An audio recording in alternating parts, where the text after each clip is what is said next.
नमस्ते सभी को इंडिपेंडेंस डे की हार्दिक शुभकामनाएं to all the Indians across the world. A very very very happy Independence Day. Proud to be an Indian. आज मैं एक ऐसा वीडियो लेकर के आई हूं जिसमें हम बात करेंगे अपने देश के प्रोग्रेस की टुवर्ड्स डिजिटल इंडिया।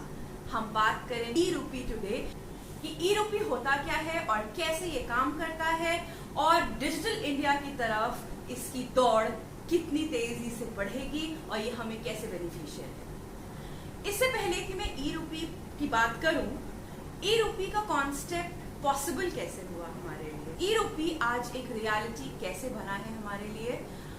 हम सभी को पता है कि डिजिटल इंडिया की तरफ बहुत तेजी से भारत बढ़ रहा है और काफी हद तक का अचीव भी कर चुका है, लेकिन ये एक दिन का काम नहीं है। सालों से इसके लिए मेहनत हो रही है, सालों से इसके लिए डेवलपमेंट्स किए जा रहे हैं और सबसे ज्यादा तेजी से जो पुश आया है डिजिटल इंडिया की तरफ वो स्टार्ट हुआ था आधार कार्ड बनने से। आपको याद होगा जब आधार कार्ड के एनरोलमेंट्स हो रहे थे तो उस समय बैंक अकाउंट का होना मैंडेट था, मोबाइल नंबर का होना मैंडेट था। तो वहां से शुरुआत हुई हर किसी के पास मोबाइल फोन होने की और फिर लोगों को बैंक अकाउंट भी खुलवाना पड़ा। ये प्लान्स बहुत पहले से चल रहे हैं, लेकिन बहुत तेजी से ये कब बढ़ना शुरू हुए जब आधार कार्ड इंडिया में इंट्रोड्यूस हुआ। आधार कार्ड के आने से हर भारतीय नागरिक को आधार नंबर होना मैंडेटरी हो गया। आधार के लिए एक मोबाइल फोन होना मैंडेटरी हो गया, बैंक अकाउंट होना मैंडेटरी हो गया। अब कुछ लोगों ने आधार के टाइम पर जब बैंक अकाउंट अगर रह गए होंगे तो डिमोनेटाइजेशन आया। डिमोनेटाइजेशन जब आया तो ये तो सबकी मजबूरी हो गई। कैश एक्सेस में तो रख ही नहीं सकते हैं, आपको बैंक अकाउंट खुलवाना ही पड़ेगा। डिमोनेटाइजेशन मतलब नोटबंदी। नोटबंदी जब 500 और 1000 रुपए के नोटों की हुई थी तो सभी ने गांव के लोगों ने बैंक अकाउंट्स ओपन करे थे। अब बैंक अकाउंट भी रजिस्टर हो गए, मोबाइल फोन्स भी सबके पास आ गए। देन उसके साथ साथ हमारा डेटा कितना सस्ता हो गया, हमारे मोबाइल फोन्स कितने सस्ते हो गए। तो ओवरऑल धीरे धीरे करके एक कंप्लीट पुश 2016 के बाद से आना शुरू हुआ। उसके बाद अब जीएसटी भी लागू हो गया है, फिर हमारे यूपीआई सिस्टम आया, इंटरनेट बैंकिंग तो काफी टाइम से चल रही थी। देन यूपीआई आया, व्हाट्सएप पे आया और अब ये ई रूपी आया। तो भाई ये ई रूपी होता क्या है? E rupee is a revised version of UPI but not UPI completely. ये बनाती वही बॉडी है जो कि यूपीआई को गवर्न करती है, but it is slightly different. India में यूपीआई यूनिफाइड पेमेंट इंटरफेस आया 11 अगस्त 2016 में और ई रूपी आया है अभी कुछ दिन पहले 2 अगस्त 2021 में। ये एक एडवांस्ड वर्जन है यूपीआई का, लेकिन ये यूपीआई नहीं है। यूपीआई हमें खुद के पैसे खर्च करने के लिए हेल्प करता है वाया यूजेज ऑफ इंटरनेट। हमारे खाते में अगर पैसा है, हमारे वॉलेट में अगर पैसा है तो हम दूसरे को पेमेंट कर सकते हैं। बट ई रूपी थोड़ा डिफरेंट है। देखते हैं कि क्या है। पहले हम समझते हैं कि कौन बनाता है ई रूपी। ई रूपी और यूपीआई दोनों ही एनपीसीआई गवर्न करती है, national payment corporation of India. चाहे वो यूपीआई का ऐप हो, चाहे वो ई रूपी हो, ये दोनों चीजें एनपीसीआई ही ओवरऑल कंट्रोल करती। हमारे देश में एक प्रॉब्लम एग्जिस्ट करती है कि सरकार पैसा देती है कुछ नेक कामों के लिए, कुछ गरीब लोगों के लिए, गरीब बच्चों के लिए, बट वो पैसा वहां तक पहुंचता नहीं है। बहुत सारे लेवल पे लोग होते हैं तो बीच में पैसा कहाँ चला जाता है पता नहीं चलता है, और जो मेन पर्सन होता है जिसको उस पैसे की जरूरत होती है या उस चीज की जरूरत होती है जो सरकार दे रही है, वो वहां तक पहुंचती नहीं है। तो ये ई रूपी उस प्रॉब्लम को सॉल्व करेगा इंडिया में, और देखते हैं कैसे सॉल्व करेगा। सपोज एक लड़की है जो कि एक गरीब परिवार को बिलोंग करती है और उसकी पढ़ाई को सपोर्ट करना है, सरकार उसे पैसा भेजना चाहती है और ऐसी बहुत सी लड़कियों को पैसा भेजना चाहती है। तो होता क्या है कि अभी तक वो पैसा सही जगहों पे, बहुत कम जगहों पे पहुंचता था, कंप्लेंट्स ज्यादा आती थी। अभी क्या होगा, पैसा भेजना है किसी को, अब सरकार क्यूआर कोड में पैसा भेजेगी।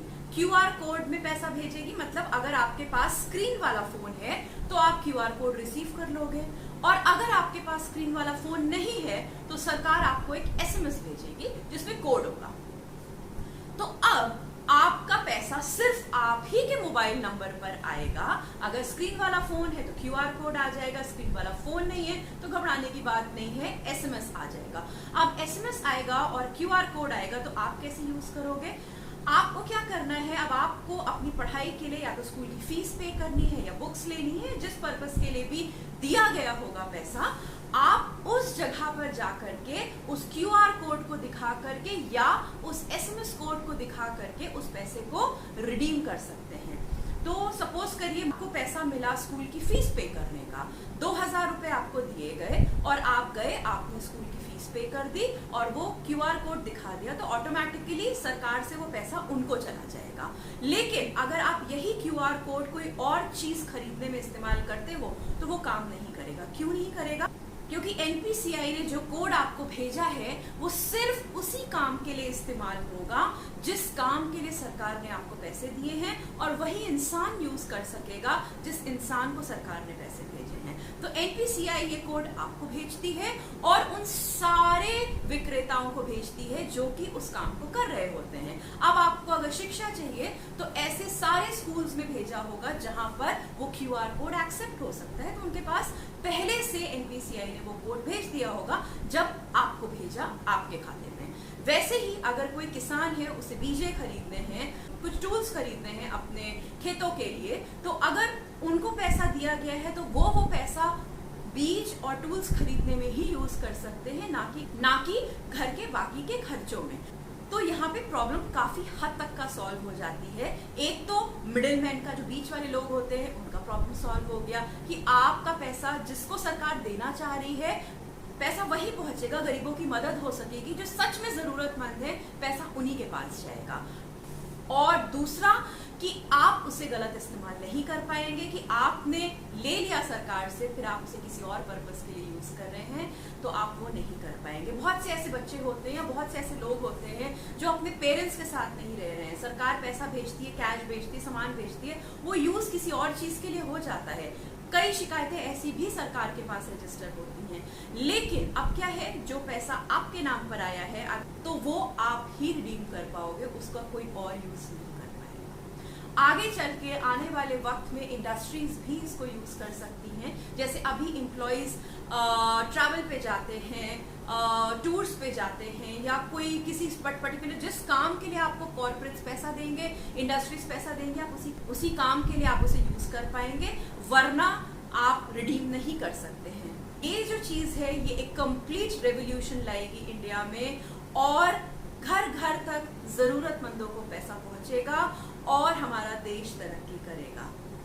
अब कुछ जरूरी पॉइंट्स जो मैं आपको इसके तहत बताना चाहती हूँ। पहली चीज, जो भी इंसान इसको इस्तेमाल करने जा रहा है, सपोज किसी एक लड़की के पास क्यूआर कोड आया कि तुम बेटा किताबें खरीद लो, तो उसके पास अगर 1000 रुपए का क्यूआर कोड आया तो वो आ गया उसके पास। अब जब उसे पेमेंट करना है तो उस समय उसे इंटरनेट की जरूरत नहीं है। वो जब जाएगी जहां पर वो पेमेंट कर रही है, उन लोगों को इंटरनेट की जरूरत पड़ेगी, क्योंकि उन्हें वहां से पैसे डिडक्ट करने होंगे क्यूआर कोड में से, या जो एसएमएस का कोड आया होगा, वो डिपेंड करेगा कि आपके पास फोन कौन सा है। दूसरा पॉइंट, इसको इस्तेमाल करने के लिए कोई भी ऐप को लोड नहीं करना है, तो मतलब आपको स्मार्टफोन की जरूरत नहीं है। ये जान करके उन लोगों के लिए बनाया गया है जो जरूरतमंद है, फिलहाल उन्हीं लोगों के लिए बनाया गया है। तो एसएमएस में भी चलेगा, सिंपल मोबाइल है तो भी चलेगा। तो अगर कोई आपसे कहता है कि भैया ₹रुपया आया है, फोन खरीद लीजिए, कैसे काम करेगा, तो बिल्कुल खर्चा मत करिएगा। आपको कोई भी ऐप लोड करने की जरूरत नहीं है, सरकार आपको एसएमएस से कोड भेजेगी, आप उसे इस्तेमाल करके यूज कर सकते हैं। किसी भी तरीके का कोई भी रजिस्ट्रेशन नीडेड नहीं है इसकी, और इसकी सारी डिटेल्स आपको नीचे डिस्क्रिप्शन बॉक्स में दिए गए लिंक पे भी मिल जाएंगी। मैंने वेबसाइट की डिटेल्स आपके साथ शेयर करी हैं, और भी डिटेल में अगर आप इसे पढ़ना चाहिए तो पढ़ लीजिए। जय हिंद, जय भारत।